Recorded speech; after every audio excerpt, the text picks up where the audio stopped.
I had a threatening phone call that week about somebody's girlfriend or something. I sat across my mind, I thought, have they come to get me and I've got the wrong person? Mistaken identity.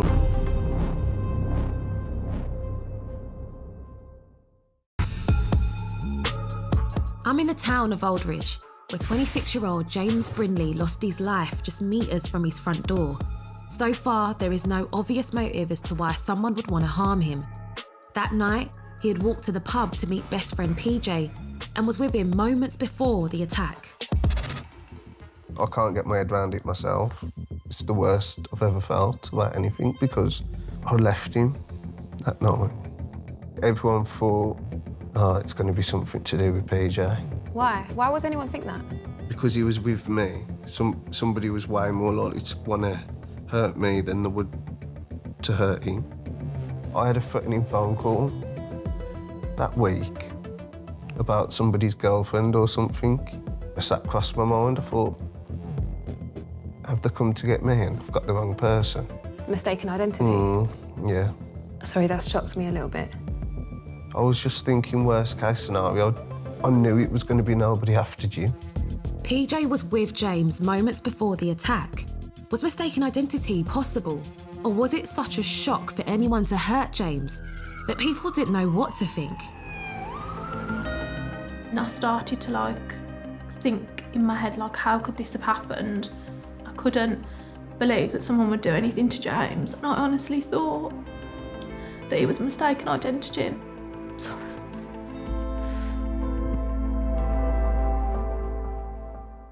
It was easily the worst 3-4 weeks of my life.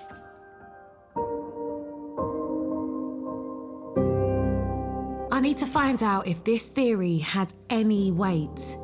PJ raised that concern with us, but there was nothing even remotely began to give that theory any credibility. Nobody would have known that James was going to be walking from the high street towards the croft at that time, that night, unless they'd followed him during the course of the evening. I cannot imagine how hard it must have been for PJ thinking that. But it just goes to show what kind of a guy James was, that people couldn't imagine anyone wanting to hurt him. I'm on my way to West Midlands Police Headquarters to meet Superintendent Chris Mallet. Hi, Chris.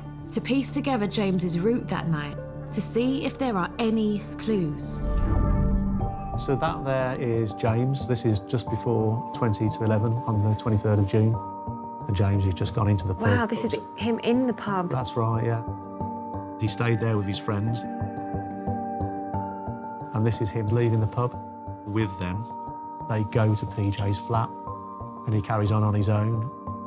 And we followed him through the town on the CCTV to see whether there was anything that happened, any kind of interaction with anybody else that could have led to it, and there was nothing at all. We plotted the call data. He's on the phone to Lauren, his girlfriend. And that's the last time we see him before he's attacked. At some point during him being off camera, the phone call with Lauren ends.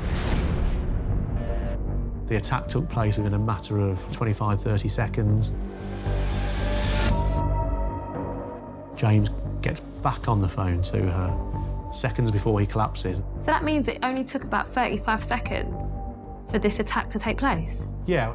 He then made his way back, and shortly after being stabbed, you'll see from this that he comes back onto the camera. Oh my God. Finally, after hours of residential and business CCTV was gathered and analysed, 2 suspects were arrested and now in custody. Amar and Aaron Carrod, 2 brothers who live a stone's throw away from where James was slain in the street. Did they know James? Did they have a pre-existing feud that culminated in his murder? Friends of mine knew who they were. One lad I drink with now, he went to school with him, he was his friend. I was shocked.